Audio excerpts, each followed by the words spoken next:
Hello and good morning. So for today, we will learn about a new chapter that is topic 6, security in mobile computing.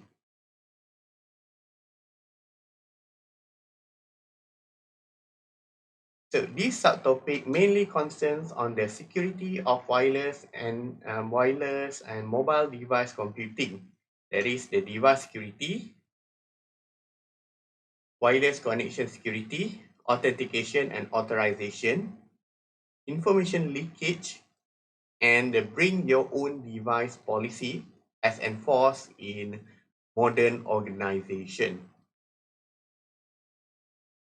So by the end of this topic, students should be able to explain mobile device vulnerability to threats, describe malware, describe personally identifiable information, suggest steps to limit personally identifiable information exposure, and then describe communication attack and differentiate between authentication and authorization. Additionally, students should also be able to describe the advantages and disadvantages of bring your own device policy. So we look into device security. So in modern world, mobile devices make an attractive target. This is because most of the people are grown accustomed to using their mobile devices.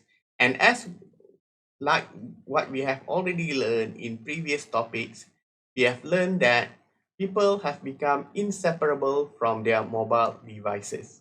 Thus, this has ensured that the life of the users and their mobile devices have intertwined, and this also make storing or avoiding themselves from storing sensitive information inside their mobile devices is difficult. So we have seen that people have stored much personal information inside their mobile devices. They store emails, personal informations, and then private photographs, and then they store banking informations, calendar appointments, their contacts, which could enables their identity to be stolen should their phone has fallen into the wrong hands. So we can see that this has become a growing concern. Additionally, mobile devices also have intrinsic value. It means that the mobile devices have value in them. So when the mobile devices are stolen, not only does the information inside them can be misused by the users or by the stealers, the stealers can also use the mobile devices uh, as a token, or they can easily dispose of the mobile devices or liquidate the mobile devices in the black market. And this is because mobile devices are high in demand and has intrinsic value. And then we should also see that the growing concern of wallets or e-wallets. So most of the mobile devices nowadays have functionality of having in-device billing system or e-wallet integrated into mobile devices. So this means that whoever have access to the mobile devices also have access to the wallets. Even if the wallet has been protected by a password, it still does not stop the people from misusing the mobile devices. Additionally, also some mobile devices also function as a security token to the online banking system. The security tokens such as TAC code or transaction authorization code are being sent to the mobile devices from online banking. So this code can be easily misused and then can be easily misused by the hackers to reroute the transaction to their own account. So there are many cases of misusing transaction authorization code that lead to hundreds of thousands of ringgit being stolen from the victims' bank accounts.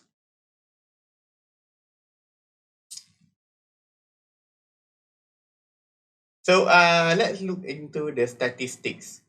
So according to the statistic and research that has been done, many mobile devices are either lost, stolen, or misplaced each year. So in United States alone, hundreds 13 mobile phone has been lost or stolen in every minute. And then 50% of users misplace their mobile devices or laptop in every month. So the company Lookout Security has found that 2.5 billion dollars worth of phone in 2011 via its Android app tracking. So Lookout Security is a security company that specializes in recovering stolen phone, and they have found that most of the mobile devices are being stolen or misplaced by the users every month. And then this lost value has been amounted to 2.5 billion, which is not a small amount. And then Symantec has placed that 50 of these lost smartphone throughout the users throughout the US cities. And 96% of these stolen phone has been accessed by its finder, which is also a growing concern that the finders might have glanced through or might have stolen the sensitive information of the users for their own gain. So we look into mobile device malware. So as the mobile devices has become more powerful, have integrated with powerful CPUs and computing power, it has also become a breeding ground for malware. And the malware writers have also become much more motivated to misuse the computing power that is located inside the mobile devices, because these malware can misuse the mobile devices and then the connectivity that are integrated inside mobile devices to form a botnet. So botnet can be used in various ways in order to perform denial of service attack. Denial of service attack, or can be also misused as a cryptocurrency miner operation. So this malware can be used to manipulate or harvest personally identifiable data, and some malware are used to propagate unsolicited advertisement, or can be used to transfer the data of the user to a third-party server unauthorized by the user. So these third-party server might pay for stolen data or stolen users' information for the purpose of data mining, or for the purpose of illegal activities of personalization, or as the purpose of unauthorized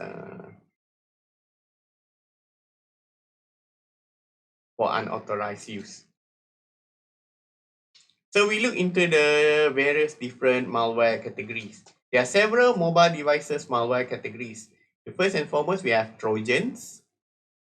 The Trojans is a type of software that are disguised as other software. So for example, like it is a game. Okay, you download game, or You download a utility software, but inside the game or utility software, it hides a code or a backdoor. So this code might perform activities that might be unknown or unauthorized by the user, such as mining, okay, Bitcoin mining or cryptocurrency mining, or it also hide a code that transfer the user's information or the user location to a third-party server. So this is also an extension of monitoring apps or spyware, which records each of the user activity, including but not limited to the user's location or it log on what the user does with their application or with their mobile devices, okay, such as when the user make calls, or it can also track the user movement through the use of accelerometer, or it can also monitor the temperature of the mobile devices, and then it can also monitor the battery drain. So this information, if can be if combined together, it could lead to the malicious attacker or the malicious third party to isolate the users and then personally identify them. And then some of the malware can be used as adware and then botnets, which I've already explained before.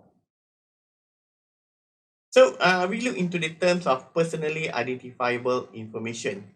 The personally identifiable information is the information that can be used to isolate or identify user based on several factors. And then this personally identifiable information can be used to facilitate identity theft. So the user should be more cautious whenever an application tries to access this personally identifiable information.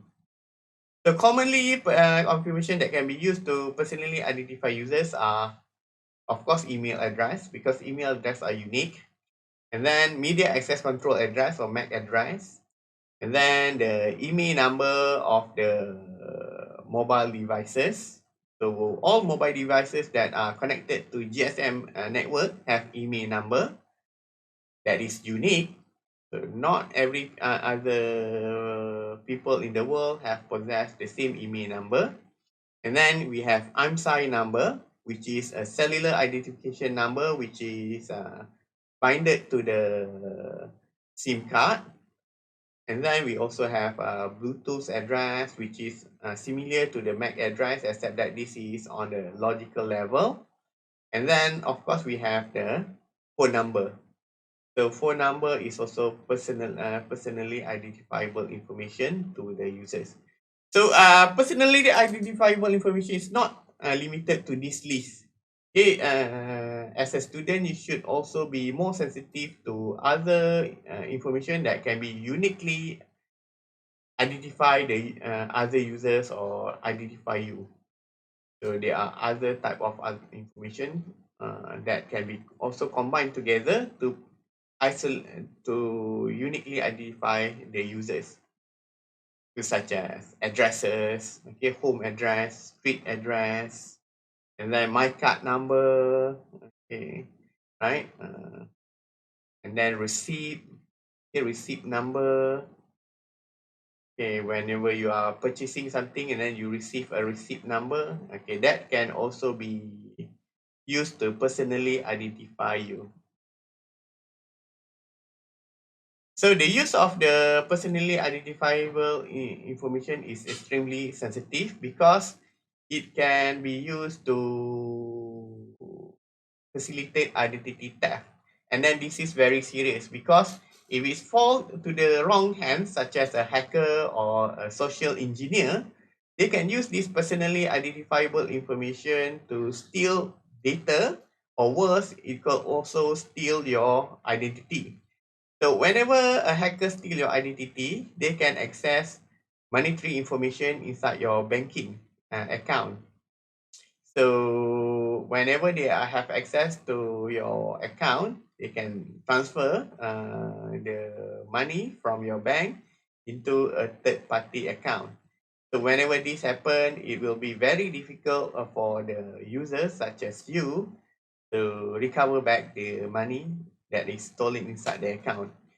So whenever an third-party application asks for this personally identifiable information, then you should be wary about it. So you should be wary about the application that requests this information. So the use of this information might compromise your privacy and then can be used to track every user's movement and financial transaction, and it can also be used to perform any other transaction on behalf of your name or on behalf of your credential. So thus, if possible, do not install application that requires excessive permission to access this information. So next, we look into the example of application that asks excessive information. So now you can look into the differences between a legitimate application. In this case, we look into the Kakao.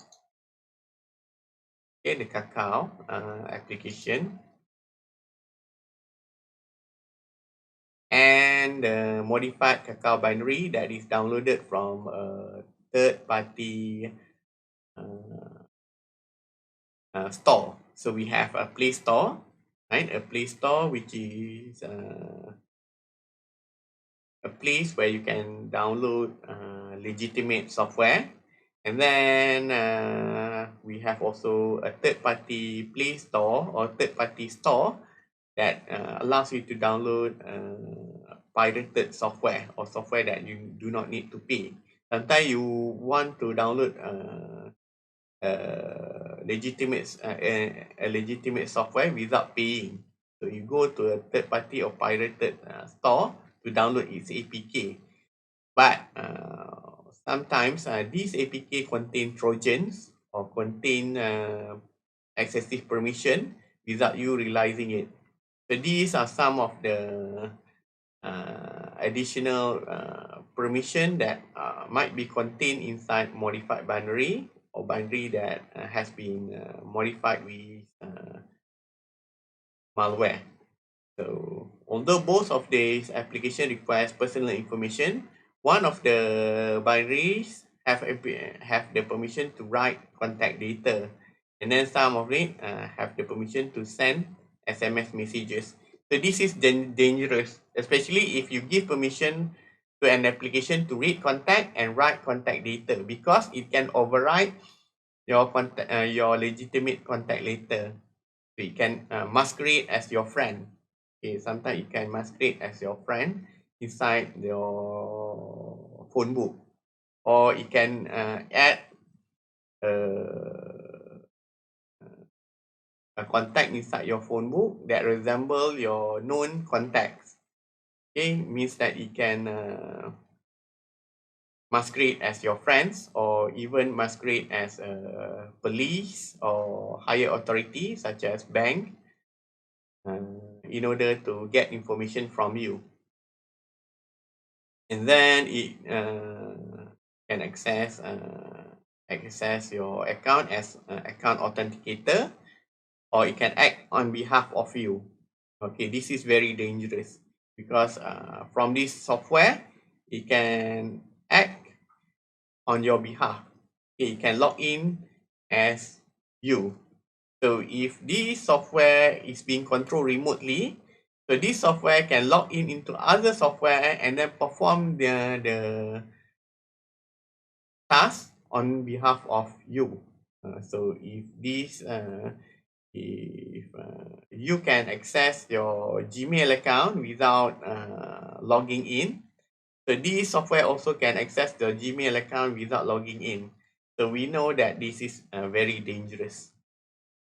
Okay, next we look into the securities issue in wireless network. So unlike wired network, wireless network are broadcasted. So we can see that wireless network are broadcasted. It means that everybody in the vicinity of the wireless network can receive the broadcast. So everybody with a receiving device can monitor all incoming and outgoing traffic if the signal is within the communication range. So those with an unauthorized listening device can actually view every data that has been broadcasted by your devices.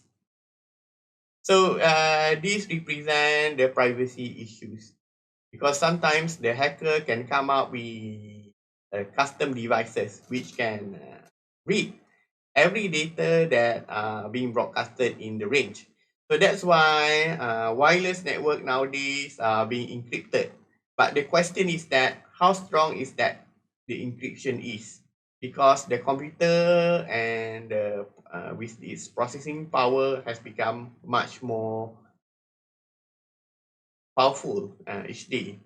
So the time and it takes to crack the wireless key encryption as becoming shorter.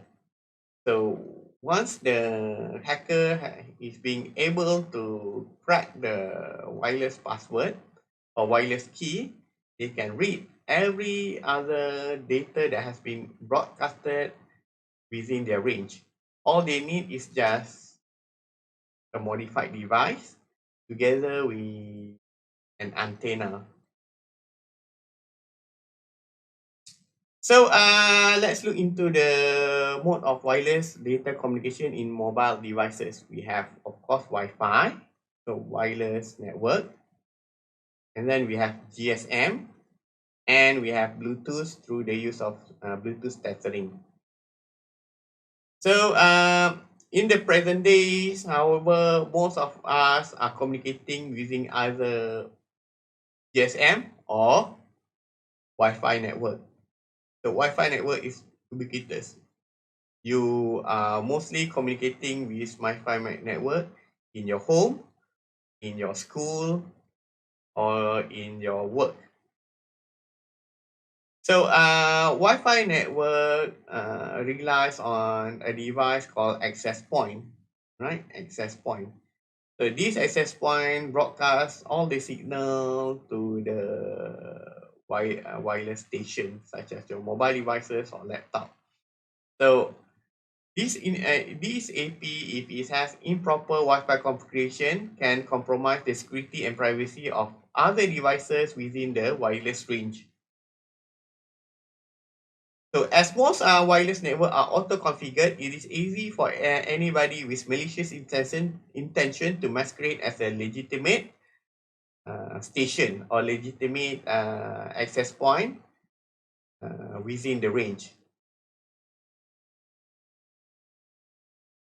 So in order to ensure that wireless connection is secure, you should avoid connecting to open and unencrypted Wi-Fi connection or avoid connecting to a public Wi-Fi network, okay, such as in coffee shop or in library or in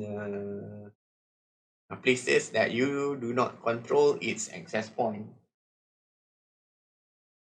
So you should exercise caution or be wary when connecting to this public Wi-Fi because you do not control the access point and then you do not know whether the access point is a legitimate access point or access point that has been compromised or being installed by the malicious third-party server, malicious third-party users. So as cautionary measures, whenever that you have to roam outside your home or outside from your wireless access point range, or whenever you have to connect to the third party access point, you should use a VPN network or virtual private network to encrypt your entire communication between you and your trusted server. So this is because when you are connecting to a VPN network, so the VPN will automatically encrypt your communication between you and your server. This will reduces the chance of a hacker that is misusing the access point from snooping inside your data. It is advisable that users do not access sensitive applications such as banking application from a public Wi-Fi network. So public Wi-Fi network can be encrypted or not encrypted. But even if the public Wi-Fi network is encrypted, you should exercise caution because hackers can be anywhere. So the public Wi-Fi network can be used or set up by hackers and designed to harvest user data and sensitive information. So let's look into the most popular attack that can be done by or can be set up by a hacker. So the most popular attack is the evil twin Wi-Fi attack. So the evil twin Wi-Fi attack is a method where the hacker would bring his own Wi-Fi access point and set up the access point name to masquerade a legitimate Wi-Fi access point to confuse user and then to confuse the machine that are connecting to the legitimate access point. So users who are connecting to the attacker's Wi-Fi access point might be compromised in this type of attack. So let's look into the mechanism of the attack. So here we have the legitimate Wi-Fi. Okay, the legitimate Wi-Fi, and the user is supposed to be connected to the legitimate Wi-Fi. But in evil twin attack,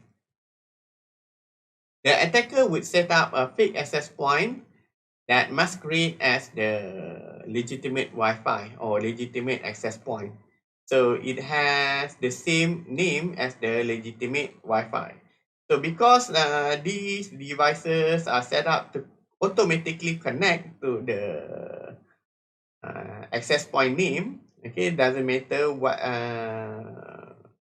which access point as long as it has the same SSID or the same access point name and then the same password, then the hacker can easily create a new private access point where this access point have the same name, the same SSID, and then the same password, and then your devices would automatically connect to the nearest access point that has been set up by the attacker. And then these access points are being controlled by this attacker, and then it would let the attacker steal the user credential using fake pages or fake DNS poisoning. Okay, fake DNS poisoning. So this is very dangerous. So this is why you should refrain yourself from connecting to outside network, okay, public AP. Right, let's continue this lecture on another time. So we have already completed about half an hour of lecture. So we should continue this lecture on the Monday class. So that's all from me for today. So ensure that you have understand our objective lesson for today. That is, you should be able to describe the threats, the security threats of the mobile devices. And then you should also be able to describe malware. And then you should also be able to define what is meant by personally identifiable information. And then you should also be able to explain wireless security threats and how wireless security threats can affect the wireless users, okay, the mobile device users. Okay, that's all for today's class. Be seeing you in the next class.